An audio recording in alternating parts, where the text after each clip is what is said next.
Bonjour à tous et bienvenue dans cette nouvelle capsule vidéo de la physique-chimie en classe. Aujourd'hui, on va parler de transformation chimique et plus particulièrement de propriétés et de modélisation de ces transformations chimiques.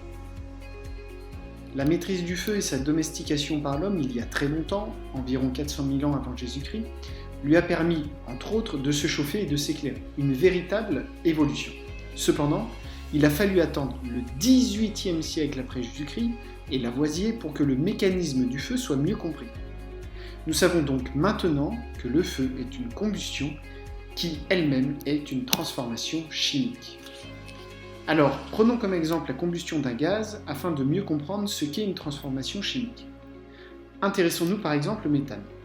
Pourquoi ce gaz ? Tout simplement parce que la combustion du méthane, présent dans le gaz naturel, vous permet de chauffer vos aliments dans les gazinières ou votre eau dans les chaudières. À ce stade de vos connaissances, vous savez sûrement que les combustions nécessitent du dioxygène, par exemple celui apporté par l'air. Imaginez la situation suivante. Vous êtes dans un laboratoire et vous avez à votre disposition une bouteille de méthane et un brûleur. Vous allez pouvoir ainsi réaliser la combustion du méthane.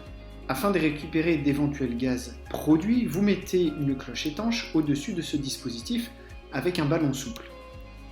Vous avez ainsi une enceinte fermée qui ne peut pas échanger de matière avec l'extérieur. À l'intérieur de cette cloche, nous avons donc du méthane et du dioxygène. Pour mieux comprendre ce qu'il se passe, le dispositif est installé sur une balance et la masse mesurée est de 1 kg et 560 g.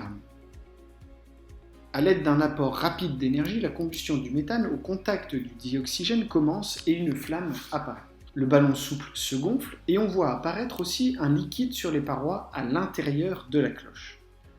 Enfin, après quelques minutes, la flamme s'éteint et la combustion s'arrête. Il n'y a plus de méthane dans la bouteille et plus de dioxygène dans la cloche. On pourrait alors penser que la masse a changé, mais il n'en est rien. On mesure toujours une masse de 1,560 kg. Intrigué, le scientifique se demande aussi quel est ce gaz et quel est ce liquide qui sont apparus. Il décide donc de réaliser 2 tests afin d'identifier la nature du liquide et du gaz inconnu. Pour cela, il ajoute sur les gouttes de liquide une poudre blanche contenant du sulfate de cuivre, anhydre. Au contact du liquide, la poudre devient bleue. Il n'y a pas de doute, les gouttes de liquide correspondent à de l'eau. Dans un second temps, afin d'identifier la nature du gaz, il recommence l'expérience de la combustion du méthane, mais en modifiant le dispositif expérimental afin que le gaz qui s'échappe puisse barboter dans de l'eau de chaux. Très rapidement, après le début de la combustion, l'eau de chaux se trouble. Là encore, il n'y a aucun doute, le gaz produit est du dioxyde de carbone. Ainsi, au cours de cette combustion, le méthane et le dioxygène ont donc été consommés. Leur masse a diminué au cours du temps.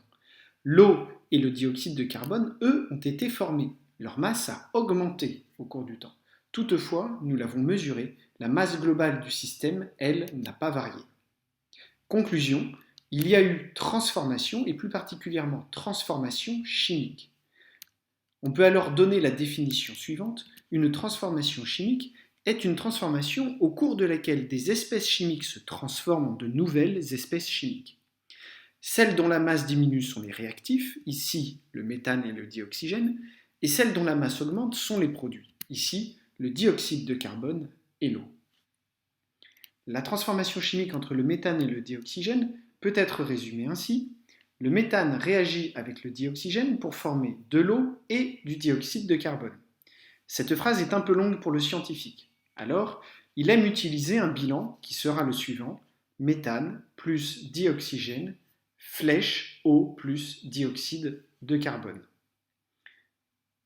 Attention, dans ce bilan, le signe plus ne correspond pas à une addition mathématique, mais à un symbole pour dire que les espèces chimiques sont mélangées.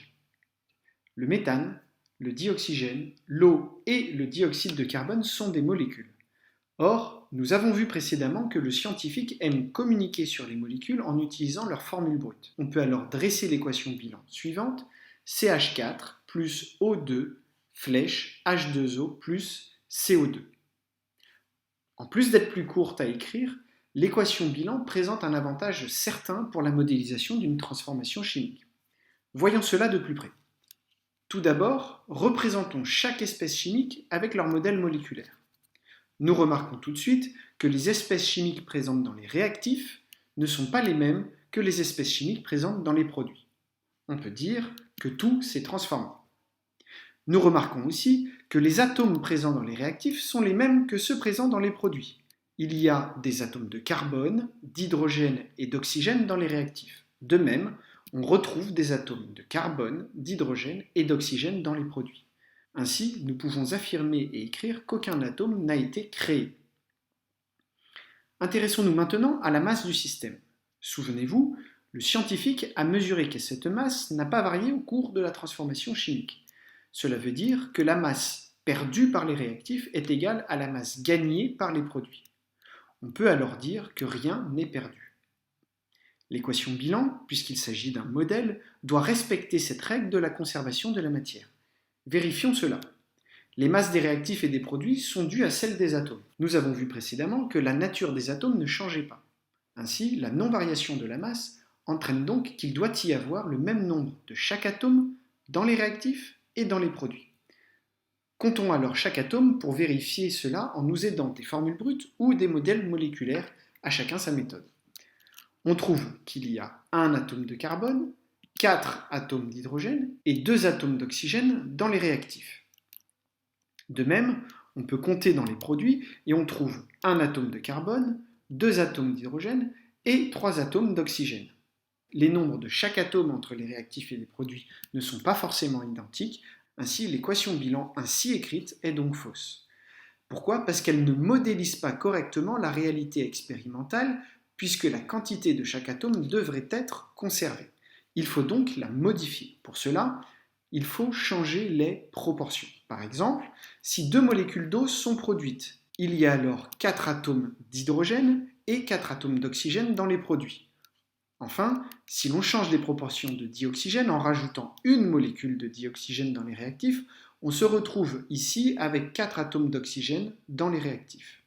Il faut alors changer l'équation bilan en ajoutant des chiffres devant les formules brutes du dioxygène et de l'eau.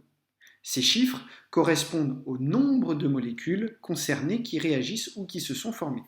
On appelle ces chiffres des coefficients stoichiométriques.